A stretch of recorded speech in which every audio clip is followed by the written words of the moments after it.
Hello, everyone. Philip Lee returning with another episode of Civil War Chat. Today is Monday, the 19th of December, 2022. Click on the subscribe button to subscribe to future episodes of Civil War Chat, and also the notification bell in the far upper right to be notified when those episodes are released. And if you click on that, as I've said before, you're going to see to it that Santa Claus gets you everything that you wanted for Christmas this year. So today's post is inspired by Rick Sapp. It's actually a tweet that he tweeted recently, and that's what is inspiring me. I've titled this particular post, "Then Bring Them Home." The enemies of postbellum North-South reunification are making their final mean-spirited assault on national unity by trying to remove the Reconciliation Monument at Arlington National Cemetery.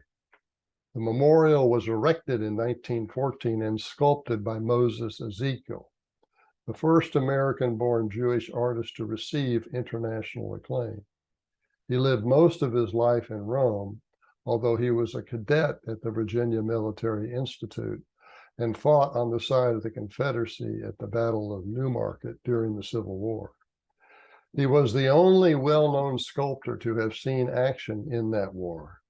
He prominently displayed a Confederate battle flag in his Rome, Italy studio for 40 years.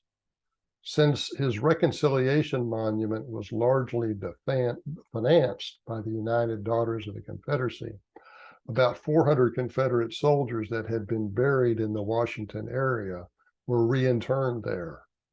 As a result, the monument is sometimes referred to as Arlington's Confederate Memorial.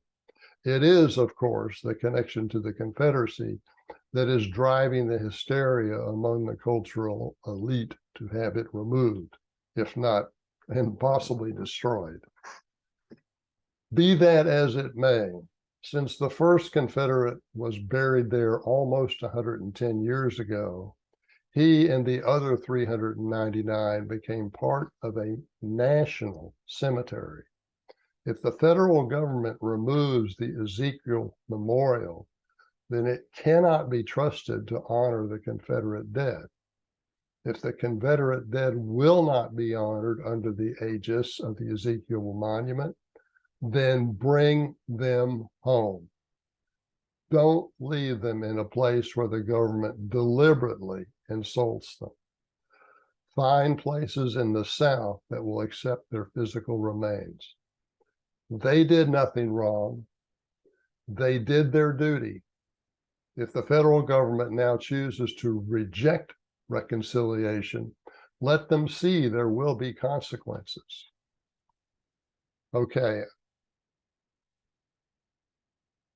Assuming, like I think many of you properly assume to be, proponents of Confederate memorials, one of the things that you may enjoy reading is my book, The Confederacy at Flood Tide. It covers the 6 months from June 62 to December of 1862, when the Confederacy came closest to winning its independence. It's a fascinating story that covers not only the battlefront, but also the political and diplomatic and espionage activities. It all culminated during that period to provide the Confederacy with its closest opportunity to independence. It's $26 at bookstores. If you'd like an autographed copy, it'll be an additional $4, but I will cover the postage to your place. If you want an autographed copy, email me, Phil, PHIL_Lee,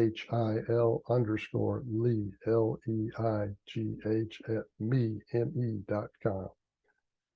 The Confederacy at Flood Tide by Philip Lee. Okay, that's our show for today, and I look forward to seeing you next time. Thanks for watching.